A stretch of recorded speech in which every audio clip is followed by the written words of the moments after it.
Bonjour, nous proposons aujourd'hui une vidéo sur un calcul de série. Alors rappelons qu'une série grand S, c'est par définition la limite, lorsque n tend vers l'infini, d'une somme partielle, c'est-à-dire de la somme des premiers termes d'une suite de termes générales UK, où K peut varier de 1 ou de 0 jusqu'à n. Toutefois, il est courant dans les sujets d'examen et de concours que l'on étudie et que l'on détermine la valeur d'une série sans passer par l'expression de la somme partielle. C'est le cas de ce que nous allons voir aujourd'hui. Alors, pour arriver à déterminer la valeur de cette série, nous allons avoir un certain nombre de questions intermédiaires. Tout d'abord, nous allons montrer cette égalité. Alors, sur la partie gauche de l'égalité, je ne vois pas très bien ce que l'on pourrait faire. Donc, on va partir de la partie droite. Alors, 1, c'est évidemment x puissance 0, moins ensuite x puissance 1, plus x puissance 2, etc., plus x puissance 2n moins 2, moins x puissance 2n moins 1, plus x puissance 2n sur 1 plus x. Nous remarquons que le début de l'égalité correspond en fait à la somme des xk, pour k qui varie de 0 jusqu'à 2n-1. Toutefois, nous avons un problème de signe. Nous constatons que dans cette somme algébrique, seuls les termes dont l'exposant est pair sont positifs. X puissance 0, x2, et bien évidemment x puissance 2n-2, c'est x puissance 2 fois n-1. Donc c'est encore une fois un exposant pair. Alors que lorsque l'exposant est impair, eh bien le terme est négatif. Alors pour que les termes dont l'exposant est pair soient traités positivement et ceux dont l'exposant est impair soient traités négativement, il suffit de multiplier par moins 1 à la puissance k. En effet, moins 1 puissance 0, ça fait 1, moins 1 puissance 1, ça fait moins 1, moins 1 puissance 2, ça fait plus 1, etc. Et on n'oublie pas de rajouter le dernier terme, c'est-à-dire x de n, sur 1 plus x. Alors évidemment, on peut regrouper le moins 1 et le x, qui sont tous les deux à la puissance k, ça nous fait donc moins x à la puissance k, pour k qui varie de 0 jusqu'à 2n-1, et je rajoute toujours le dernier terme, x puissance 2n, sur 1 plus x. Nous reconnaissons ici une somme partielle, la somme des premiers termes d'une suite géométrique de raison moins x, et nous connaissons la formule, nous savons que c'est le premier terme, c'est-à-dire moins x puissance 0, 1 moins la raison, c'est-à-dire moins x, puissance le nombre de termes. Alors nous allons de 0 jusqu'à 2n-1. Rappelons que si nous allions de 1 jusqu'à 2n-1, nous dirions que nous avons 2n-1 termes. Mais si au lieu de partir de 1, on part de 0, nous avons un terme en plus, c'est-à-dire 2n termes. Donc je peux dire moins x puissance 2n sur 1 moins la raison, c'est-à-dire 1 moins moins x. Et je recopie toujours le dernier terme, x puissance 2n sur 1 plus x. Alors, première chose, moins x puissance 0, ça fait 1, c'est plus la peine de l'écrire. Ensuite, nous avons 1 moins. Rappelons que moins x puissance 2n, c'est pareil que plus x puissance 2n, puisque 2n est un exposant pair. Donc nous pouvons dire x puissance 2n, le moins qui est ici, c'est celui que nous avions là, sur 1 moins moins x, c'est-à-dire 1 plus x, le tout plus x puissance 2n sur 1 plus x. Évidemment, moins x puissance 2n plus x puissance 2n se simplifie et nous obtenons bien le résultat recherché, c'est-à-dire 1 sur 1 plus x. C'était la première question.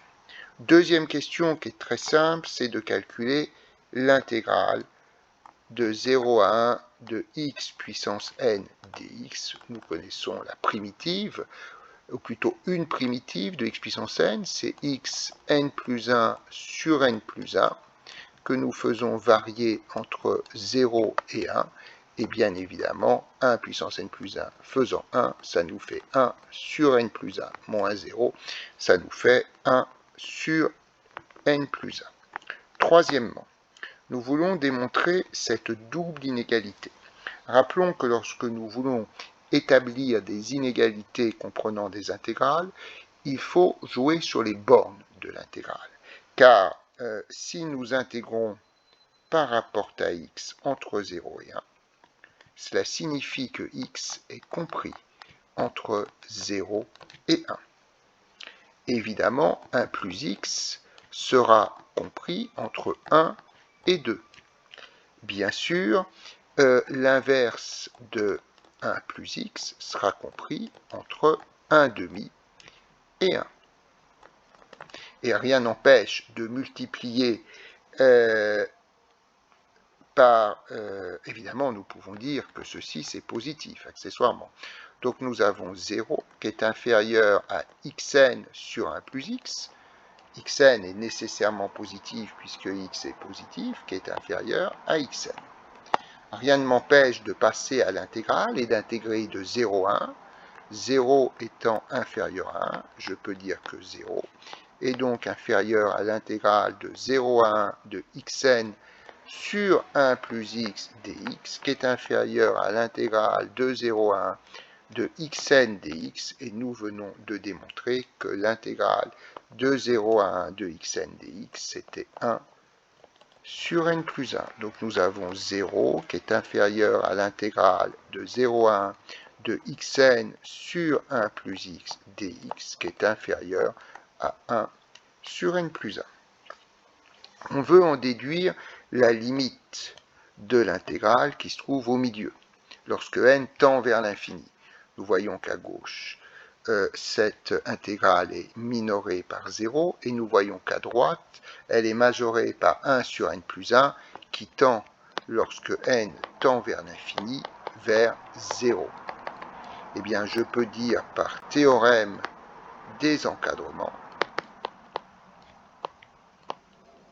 ce qui est au milieu tend également vers 0, la limite, lorsque n tend vers l'infini, de l'intégrale de 0 à 1 de xn sur 1 plus x dx est égale à 0. On en arrive à la dernière question, qui est donc la question 5. Nous nous intéressons à la limite de cette somme. Alors, naturellement, il faut essayer de passer par probablement des encadrements, et déjà par une somme. Alors, si on regarde les questions précédentes, le seul endroit où on a considéré une somme, c'est à la première question. Nous savons, d'après la première question, d'après le premièrement, nous savons que la somme des moins x à la puissance k, pour k égale 0 jusqu'à 2n moins 1, plus x puissance 2n sur 1 plus x, est égal à 1 sur 1 plus x. Alors, nous sommes tentés de passer à l'intégrale, étant donné que nous avons ici la fonction qui est intégrée ici et dont nous savons que la limite est égale, la limite de l'intégrale est égale à 0. Par conséquent, nous allons dire intégrons de 0 à 1, n'est-ce pas? Il n'y a même pas besoin de préciser que 0 est inférieur à 1, puisque on n'en est plus à manipuler une inégalité, mais une égalité. Donc nous pouvons dire que l'intégrale de 0 à 1 de la somme pour k égale 0 jusqu'à 2n moins 1, de moins 1 puissance k, x puissance k.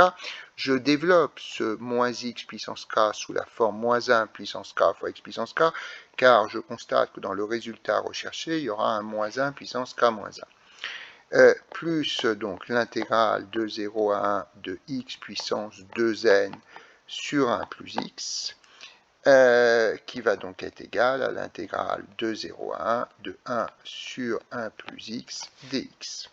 Alors nous savons que l'intégrale d'une somme, c'est la somme des intégrales.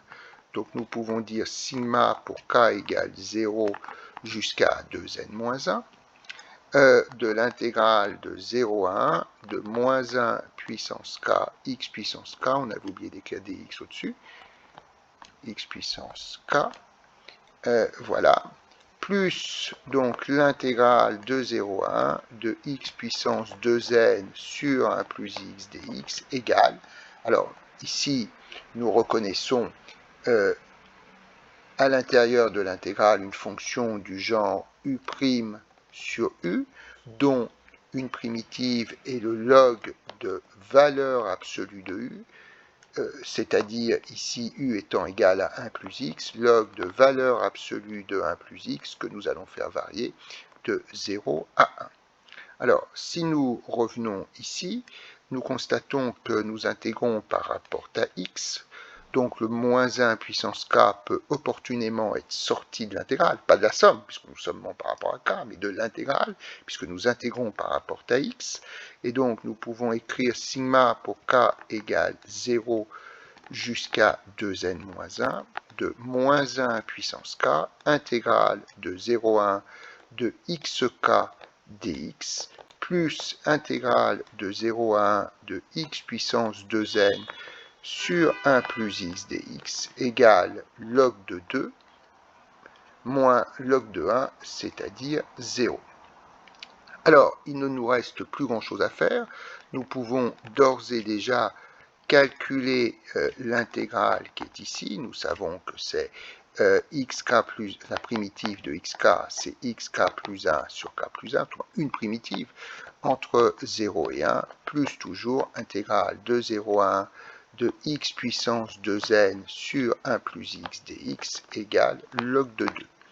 Ici, dans le crochet, nous reconnaissons, quand on fait varier la primitive entre 0 et 1, 1 sur k plus 1. Donc ça nous fait sigma pour k égale 0 jusqu'à 2n-1 de moins 1 puissance k sur k plus 1 plus l'intégrale de 0 à 1 de x puissance 2n sur 1 plus x dx égale log de 2. Alors, nous allons faire un changement de variable pour sommer à partir de 1 au lieu de sommer à partir de 0 et pour avoir k au lieu d'avoir k plus 1. Donc, je propose d'écrire u égale k plus 1. Ça implique que si k est égal à 0, alors u est égal à 0 plus 1, ce qui fait 1.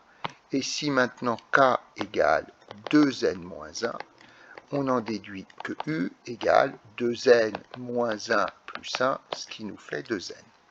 Par conséquent, on se retrouve avec sigma pour u égale 1 jusqu'à 2n de moins 1 puissance. Alors, si u est égal à k plus 1, nous pouvons dire que k est égal à u moins 1. Le tout divisé par k plus 1 qui est égal à u, plus donc l'intégrale de 0 à 1 de x puissance 2n sur 1 plus x dx égale log de 2. Il ne nous reste plus qu'à passer à la limite.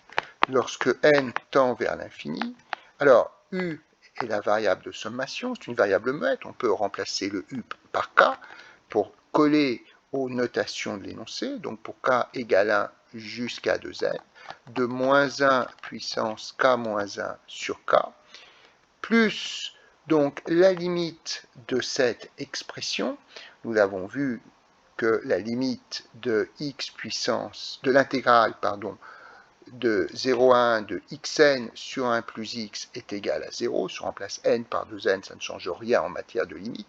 Donc plus 0 est égal à log de 2.